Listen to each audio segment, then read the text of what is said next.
Whoa. The sweet innocence of a baby girl playing with her dad. It's moments like these that any parent treasures. But for the parents of little baby Alana, they're moments that they wish they could freeze forever. Alana's story began last September 14th when she was born to two loving parents, Kyle Prettyman and Alexa Schultes of Ocean View. Alana was a healthy, happy baby, often smiling and simply lighting up the life of anyone who crossed her path. But 8 months later, Kyle and Alexa noticed something was wrong. Alana would get fussy, wouldn't take a bottle, and became unresponsive. After a slew of medical tests and 46 consecutive days at AI DuPont Children's Hospital, doctors finally had a diagnosis. Alana suffers from a mitochondrial disease from a mutation of the BOLA3 gene. It's rare. In fact, Alana's mother, Alexa, says her genes mixed with Kyle's genes and created a mutation that has never been reported before. The prognosis? Grim. You see, Alana's disease is untreatable. Doctors can only treat her symptoms. Just to give you an idea of how bad the symptoms are, Alana is not able to eat by mouth. In fact, she can't eat food at all. Her swallowing is just too weak. Her body gets formula through a feeding tube. Alexis says her baby girl often has episodes where she simply stops breathing and turns gray.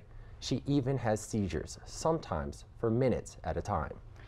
The family is at the point of treasuring every sweet second they have with baby Alana. Alana's mother described a recent day at the beach, a moment I will treasure forever. It was beautiful and emotional. And on Father's Day? You ready? Huh? Ready? Ready? Alexa says it was a great morning. Just listen to that laugh. But Alexa and Kyle know their time with Alana will likely soon be cut short because children with this awful disease usually don't make it to their first birthday. Alana is now 10 months old. After her last hospital stay, she was sent home with hospice. And now, while they still continue to pray for a miracle, the sad reality is they've started planning a funeral for their baby girl. Alexa says the days are unpredictable, and her message to other parents: hold your babies extra close today.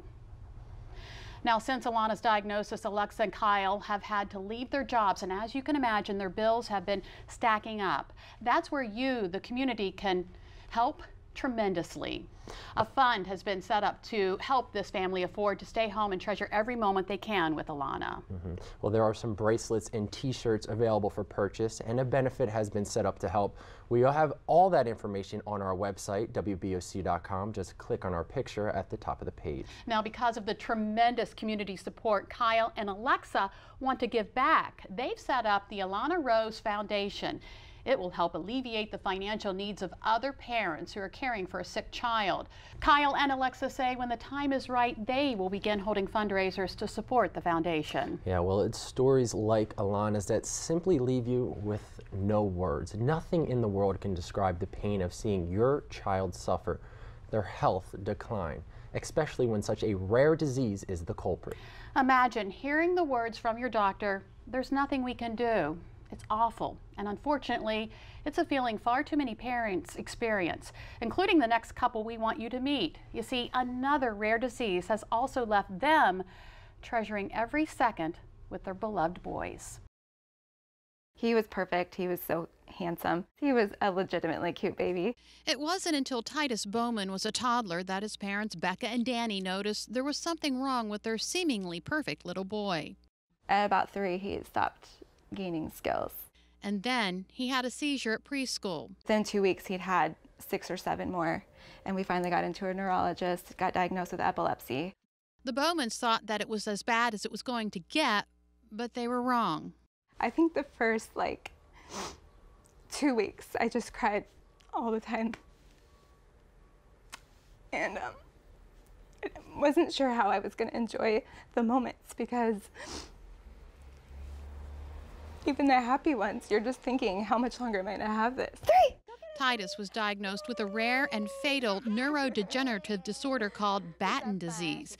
Children with Batten typically die between the ages of 6 and 12. There's no cure, there's no known treatment to help. We're basically told, enjoy your time with him. Who is that, Titus? It's a mommy dinosaur. This is video of Titus before his diagnosis. Within a month, he lost his ability to speak, walk, eat, and see. You know, I came out of his room 2 nights ago, putting him to bed, and I didn't understand why I'd have to say goodbye to him. Batten's is genetic. The Bowmans were told there was a 25% chance their younger son, 2-year-old Eli, would also have the disease.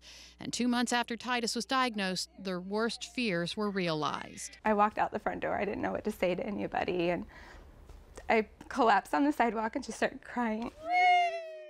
Many people had never heard about Batten's disease until last month, when high-profile Hollywood producer Gordon Gray enlisted celebrities with the goal of raising $10 million to find a cure. Both 4-year-old Charlotte and 21-month-old Gwyneth Gray have the disease. I absolutely hate that they had to hear that, but I'm so grateful that they're using it in this way. Until there's a cure, or until they lose their beloved boys, the Bowmans are committed to finding beauty in each day, for however many days they have left. We laugh more now than we ever have, and I just feel like, you know, yes, we have this disease, and yes, God didn't choose to protect our boys from it, but He's giving us these moments that are just beautiful, and just getting these glimpses into what it means to really live. I can't even imagine. In addition to the Bowmans' heartache, they too have been hit with a financial burden. The boys' formula costs about $1,000 a month, and their insurance does not cover it. Well, as sad as these stories are, Alana, Titus, and Eli all have illnesses that the doctors at least know a little something about. But imagine if your child was sick and the only things medical experts can do is scratch their head and wonder what's wrong. Well, that's exactly what's going on with a little girl named Gemma. And now, with each hospital trip and scary symptom, her parents are desperate for a diagnosis. 14-month-old Gemma John just got home from the hospital, one of more than a dozen visits since she was born. The latest diagnosis, a high fever for several days. It was just the scariest moment of my life. For a few minutes, I thought that we were going to lose her. When Gemma was just a few weeks old, she stopped breathing. Her parents, Kyla and Brandon, learned that she had 2 congenital heart defects. A trip to her pediatrician showed she wasn't growing properly, and that was just the beginning of their medical mystery. She's had 3 surgeries, she's had 1 sedated test, and she is lined up for 5 more sedated tests and 2 more surgeries. Gemma's had 25 diagnoses that include gastro, cardiac, neurologic, lung, and vision problems. But still, doctors aren't sure what's wrong with her. She gets her food through a tube in her stomach and gas is pumped out to give her relief. That, along with 5 different medications each day. The Burton family and doctors are baffled by her illness. That's the hardest part, is not knowing. It's been a rough road. We've had our ups and downs, for sure. A road of the unknown. The family hopes Gemma can one day walk and play like her other 2 older siblings and eventually get some answers. We just want her to have a normal childhood. That's what anyone wants for their kid. I see a light at the end of the tunnel, but I think it's going to be a little while yet. Well, hopefully the John family will soon get the answers they're so desperately seeking. Gemma is expected to undergo genetic testing later this month, which may be able to pinpoint a syndrome. Let's keep our fingers crossed for them. Well, it was tough for this next group to determine what was wrong with 4-legged Adam. They knew he was very sick, but they didn't know why until they found out he was allergic to humans. Find out how this little guy found his happy ending next. Our pets can be allergic to a variety of things, but something we always need to stay on top of is flea and tick control. We'll learn how to get rid of those buggers quickly with something you may already have at home. But first, we've been talking a lot about health issues that affect kids. Now let's turn to adults. Dr. Oz has more on how to manage your blood pressure.